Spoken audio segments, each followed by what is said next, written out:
अस्सलाम वालेकुम। आज की वीडियो में हम करेंगे एक्सरसाइज 12B।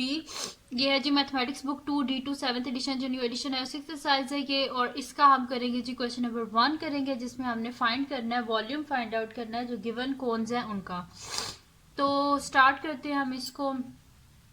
तो सबसे पहले तो हमारे पास ये गिवन है एक कोन है, ठीक है। और एक और चीज़, अगर अभी तक आपने मेरा चैनल सब्सक्राइब नहीं किया तो उसको सब्सक्राइब कर दीजिए और बेल आइकन को लाजमी प्रेस कीजिएगा ताकि आपको न्यू आने वाली वीडियोस के बारे में पता चल सके। तो अगर आप यहाँ पे देखें तो हमारे पास एक कोन है, ठीक है। कोन की बेस जो है यहाँ पे हमारे पास गिवन है कि 6 सेंटीमीटर है हमारे पास, ठीक है। जो बेस है उसमें एक सर्कल है और सर्कल का रेडियस 6 सेंटीमीटर है। हाइट हमारे पास गिवन है 14 सेंटीमीटर। तो हम यहाँ पे सिंपल जो है बस वॉल्यूम ऑफ कोन का फार्मूला यूज करेंगे और क्वेश्चन जो है वो सॉल्व हो जाएगा हमारे पास। तो मैं यहाँ पे लिख लेती हूँ वॉल्यूम ऑफ कोन हमारे पास क्या होती है, यहाँ पे लिख लेती हूँ पहले सोल्यूशन। तो वॉल्यूम ऑफ कोन जी हमारे पास होता है 1/3 multiply by base area multiply by height, ठीक है। तो बेस में हमारे पास क्या है, बेस में हमारे पास एक सर्कल है तो सर्कल का एरिया क्या होता है पाई आर स्क्वायर। तो हम यहाँ पे बेस की जगह लिख देते हैं pi r square multiply by height की जगह h, which is equal to 1/3 multiply by pi की वैल्यू आप लिख दें जो कि हमारे पास होती है 3.14 होती है, ठीक है। लेकिन जो है ना, अगर आप पॉइंट के बाद 3 या 4 डेसिमल्स लिखते हैं तो ज़्यादा आपके पास एक्यूरेट आंसर आता है। तो यहाँ पे अगर आप हम डिवाइड कर लें 22 डिवाइडेड बाय 7 तो ये मेरे पास आ रहा है जी 3.14285। तो मैं अगर पॉइंट के बाद 3 डिजिट्स लिख लूँ तो 2 के बाद 8 है यानी कि 3 हो जाएगा, तो 3.143 मैं यहाँ पे लिख लेती हूँ 3.143। और आर क्या है, रेडियस, सर्कल का ये जो हाफ होता है रेडियस होता है। तो रेडियस हमारे पास 6 है तो 6 square multiply by height given है जो कि हमारे पास है 14, ठीक है। अब हम क्या कर लेते हैं, जो ऊपर वाली सारी वैल्यूज़ हैं इनको हम मल्टीप्लाई कर लेते हैं। तो ये हमारे पास आ जाएगा 3.143 और 6 का स्क्वायर 36। मल्टीप्लाई का साइन लिखेंगे ऐसे ब्रैकेट में लिखने, इसका मतलब है कि मल्टीप्लाई हो रही है। और इन सब के डिनोमिनेटर में 1 है और इधर 3 है तो 1 इंटू 3 3, यानी कि सब के डिनोमिनेटर में 3 है। मल्टीप्लाई अगर हो तो फिर ये नहीं होता कि डिनोमिनेटर जो है सेम करना पड़ता, बल्कि सबको बस मल्टीप्लाई कर दो तो डिनोमिनेटर में आ जाता है। अब इसको हम मल्टीप्लाई कर लेते हैं 3.143 मल्टीप्लाई बाय 36 मल्टीप्लाई बाय 14। तो ये मेरे पास आ रहा है जी, पॉइंट्स में देख लेते हैं कि मेरे पास आ रहा है 154 आ रहा है, ठीक है। 158 आ रहा है 1584.072। और इसको डिवाइड कर लेते हैं हम 3 से। तो मैं लिख देती हूँ divided by 3 is equals to मेरे पास आ रहा है जी 528.0 आ रहा है मेरे पास, ठीक है। तो अगर 3 डिजिट्स से लिखूँ तो 528 ही हो जाएगा ना मेरे पास। मैं यहाँ पे लिख देती हूँ 528 और मैंने इसे राउंड ऑफ किया है टू 3 सिग्निफिकेंट फिगर्स तक, ठीक है। तो यह आ गया मेरे पास इसके ए पार्ट का सोल्यूशन। अब हम कर देखते हैं इसका नेक्स्ट पार्ट जो कि हमारे पास है इसका बी पार्ट। तो बी पार्ट में हमारे पास एक कोन है जिसका बेस एरिया उन्होंने नीचे लिखा है कि 154 सेंटीमीटर स्क्वायर है और हमारे पास हाइट 5 सेंटीमीटर है। और जो पिछला क्वेश्चन था, सॉरी, उसमें मैंने साथ नहीं लिखा, वॉल्यूम था। तो ये हमारे पास आ जाएगा volume is equals two centimetre है तो वॉल्यूम क्यूब में होता है तो सेंटीमीटर क्यूब, ठीक है। ये साथ में लिखना लाजमी होता है। अच्छा, यहाँ पे है area of base 154 centimetre square है, हाइट इसकी 5 सेंटीमीटर है। तो एरिया ऑलरेडी गिवन है हमारे पास, ये तो और इजी हमारे पास क्वेश्चन है। तो मैं यहाँ पे लिख देती हूँ कि volume of cone is equal to, simple बस फार्मूला लिखेंगे हम, ठीक है। तो मैं यहाँ पे लिख देती हूँ volume of cone is equal to 1/3 into base area into height. तो is equals to 1/3। Base area क्या है 154 तो डायरेक्ट लिख दे 154 इसकी जगह। मल्टीप्लाई बाय हाइट क्या है 5 है तो बस इसकी जगह 5 लिख दें। बस इनको हम देख लेते हैं यहाँ से, ठीक है, मल्टीप्लाई कर लेते हैं, सॉरी। तो ये हमारे पास आ जाएगा 154 मल्टीप्लाई बाय 5, 770, इन तीनों को जब मल्टीप्लाई किया तो 770 आ रहा है, डिवाइडेड बाय 3।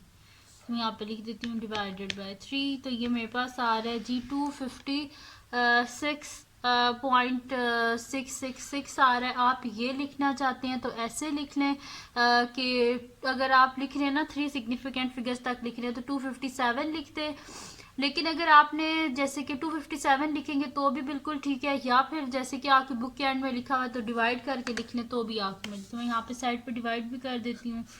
तो 770 डिवाइडेड बाय 3, 3 2 6, 1 बच गया, 7 नीचे आ गया, 3 5 15, 2 बच गया, 0 नीचे आ गया, 3 6 18, नीचे बच गया 2।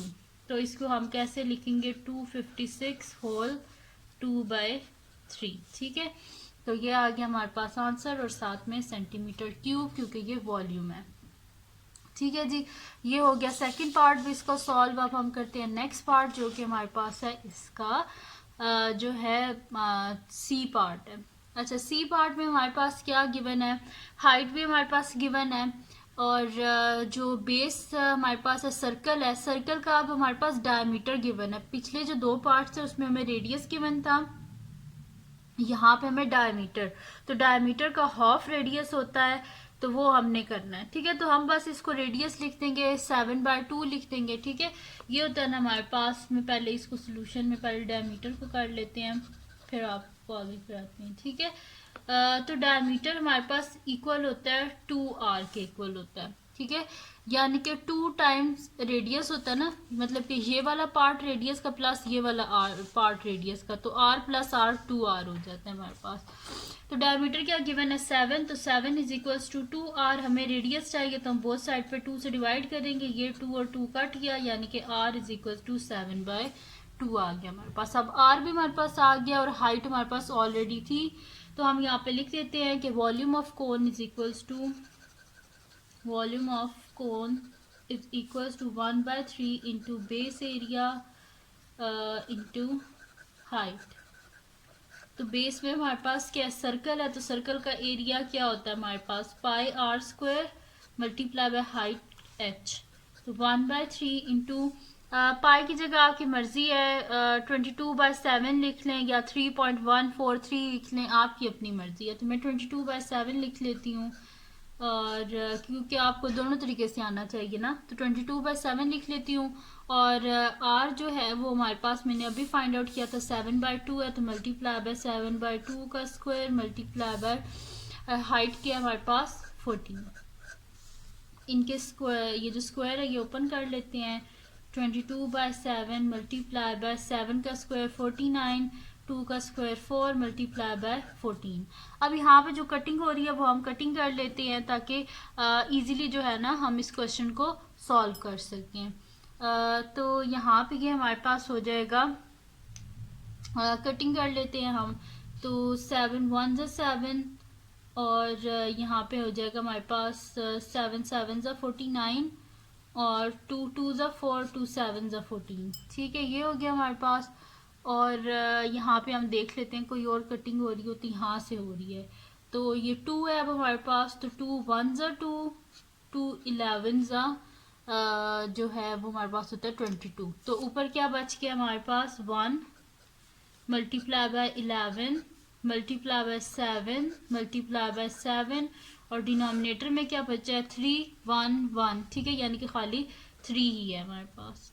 तो ये हमारे पास आ जाएगा, हम मल्टीप्लाई कर लेते हैं 11 को, 11 मल्टीप्लाई बाय 7 मल्टीप्लाई बाय 7, तो ये मेरे पास आ रहा है 539। तो मैं यहाँ पे लिख देती हूँ 539 डिवाइडेड बाय 3, तो कर लेते हैं डिवाइडेड बाय 3, तो ये मेरे पास आ रहा है जी 179.6। तो अगर 3 सिग्निफिकेंट फिगर्स तक करें तो 9 क्या हो जाएगा 10 और 1 कैरी, यानी कि 180, ठीक है। तो मैंने इसे राउंड ऑफ की कर दिया 3 सिग्निफिकेंट फिगर्स तक, तो ये मेरे पास आ जाएगा 180 सेंटीमीटर क्यूब, और मैं साथ में लिख लेती हूँ, मैंने इसे राउंड ऑफ किया टू 3 सिग्निफिकेंट फिगर्स, और ये मेरे पास आ गया इसका वॉल्यूम, ठीक है। यहाँ पे हमारे पास इसका सी पार्ट भी हो गया। अब इसका लास्ट पार्ट रह गया जो कि हमारे पास है इसका डी पार्ट। अच्छा, जो डी पार्ट है ना वो थोड़ा सा डिफरेंट है बाकी जो हमने पार्ट्स किए हैं उनसे। इसमें बस हमारे पास क्या है कि इसमें सरकमफ्रेंस गिवन है और बाकी जो थे उनमें हमारे पास सरकमफ्रेंस जो थी वो गिवन नहीं थी। तो मैं फिर यहाँ पे जो है ना आपको ये करवा देती हूँ सरकमफ्रेंस वाला, कोई मुश्किल नहीं है ये भी। तो यहाँ पे मैं स्टार्ट लिख देती हूँ सरकमफ्रेंस। चलिए सोल्यूशन लिख लेते हैं पहले।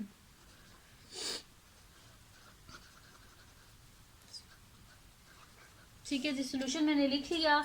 अब मेरे पास क्या गिवन है, सबसे पहले तो सर्कमफ्रेंस जो है इसको यूज करके हम रेडियस फाइंड आउट कर लेते हैं कि रेडियस होगा तभी हमारे पास वॉल्यूम आएगा। तो मैं यहाँ पे लिख देती हूँ circumference is equals to 2 pi r. ठीक है, और सर्कमफ्रेंस क्या गिवन है 132, तो 132 इज इक्वल्स टू 2 और पाई की जगह जो है हम क्या यूज कर लेते हैं 22/7 यूज कर लेते हैं, या पहले यहाँ से आर की वैल्यू निकाल लेते हैं फिर 22/7 यूज कर लेंगे। ठीक है, या फिर अभी यूज कर लेते हैं बल्कि आपके लिए आसानी हो जाएगी। Multiply by r. ठीक है, इनको मल्टीप्लाई कर लेते हैं। 132 इज इक्वल्स टू 44/7 और साथ में आर। अब हमें आर की वैल्यू चाहिए, साथ में 44/7 नहीं चाहिए, तो हम बोथ साइड पे 7/44 से मल्टीप्लाई कर देंगे। ठीक है, तो ये हमारे पास हो जाएगा, यहाँ पे होगी जी कटिंग होगी है, तो यहाँ पे हमारे पास आ जाएगा आर इज इक्वल्स टू 132 को 7 से मल्टीप्लाई कर देते हैं। 132 मल्टीप्लाई बाय 7, तो ये मेरे पास आ रहा है 924। ठीक है, 924 डिवाइडेड बाय जिसके डिनोमिनेटर में कुछ नहीं होता उसके डिनोमिनेटर में क्या होता है हमारे पास 1, तो 44 इंटू 144 ही होता है, तो यहाँ पे आ जाएगा 44। दिस इम्प्लाइज आर की वैल्यू हमारे पास क्या आ जाएगी 924 डिवाइडेड बाय 44, तो ये मेरे पास आ रहा है 21। आर की वैल्यू हमारे पास आ गई जो कि क्या आई है 21, और यहाँ पे क्या है साथ में mm। ठीक है जी, ये आर आ गया हमारे पास। अब तो रेडियस आ गया हमारे पास। अब हम क्या करते हैं, रेडियस को यूज करके हम इसका वॉल्यूम फाइंड आउट कर लेते हैं। तो वॉल्यूम हमारे पास क्या होता है, volume is equals to 1/3 into base area into height. ठीक है, ये होता है हमारे पास। तो ये आ जाएगा 1/3, बेस में क्या सर्कल है तो pi r square multiply by H. ठीक है, बस इनकी वैल्यूज लिख लेते हैं। तो ये मेरे पास आ जाएगा 1/3, पाई की जगह आप उसकी वैल्यू लिख लें, 22/7 लिखनी है तो वो लिख लें, और अगर आपने लिखना है 3.143 वो लिखनी है तो वो लिख लें। आंसर आपके पास एक्यूरेट ही आएगा। उसमें ये है कि अगर आप 22/7 लिखते हैं तो आपके पास एक्यूरेट आएगा, मतलब कि पॉइंट्स में नहीं आएगा अगर सारी कटिंग होगी तो। और अगर 3.143 लिख रहे हैं तो उसमें ये होगा कि आपके पास आंसर पॉइंट्स में आएगा, बस इतना सा फर्क है। अच्छा, पाई है तो पाई की जगह मैं लिख देती हूँ 22/7। आर है तो आर मेरे पास क्या आया था 21, तो मैं यहाँ पे लिख देती हूँ 21 का स्क्वायर मल्टीप्लाई बाय हाइट क्या हमारे पास 28, तो मैं लिख देती हूँ हाइट की जगह 28। ठीक है, अब यहाँ पे जो है स्क्वायर इसका ओपन कर लेते हैं हम, तो ये मेरे पास आ जाएगा 1/3 मल्टीप्लाई बाय ये मेरे पास आ जाएगा 22/7 मल्टीप्लाई बाय 21 का स्क्वायर हमारे पास क्या होता है 441 होता है, तो मैं यहाँ पे लिख देती हूँ 441 मल्टीप्लाई बाय 28। ठीक है, अब यहाँ पे हम देखते हैं जो कटिंग हो रही है वो कटिंग कर लेते हैं। ठीक है, तो 441 जो है ये इसके ऐड करें तो 9 बनता है, यानी कि 3 के टेबल से हो जाएगा। 441 डिवाइडेड बाय 3, तो ये मेरे पास आ रहा है 147। तो यहाँ पे हम कटिंग कर लेते हैं, तो 3 1 जा 3 और यहाँ पे हो जाएगा मेरे पास 147, और 7 के टेबल में 28 आता है। 7 1 जा 7 7 4 जा 28, यानी कि डिनोमिनेटर तो हमारे पास ख़त्म ही हो गया, और न्यूमरेटर में क्या हमारे पास 22 मल्टीप्लाई बाय 147 मल्टीप्लाई बाय 4। तो इनको हम मल्टीप्लाई कर लेते हैं। 22 multiply by 147, sorry 22 multiply by 140, ओहो क्या हो गया, 22 मल्टीप्लाई बाय 147 मल्टीप्लाई बाय 4, तो ये मेरे पास आ रहा है 12936। तो मैं यहाँ पे लिख देती हूँ 12936 और साथ में आ जाएगा mm3। तो ये आ गया मेरे पास इसका वॉल्यूम। अच्छा, अब इस चीज़ पे आप परेशान मत होना कि मेरे पास आ रहा है 12936 और बुक के एंड में 12900 है। तो मैंने इसे काफ़ी दफ़ा सॉल्व किया, ये 12936 ही आ रहा है, तो यही इसका आंसर है। ठीक है जी। तो ये थी जी आज की वीडियो जिसमें मैंने आपको करवाया एक्सरसाइज 12B का क्वेश्चन नंबर 1 करवाया है।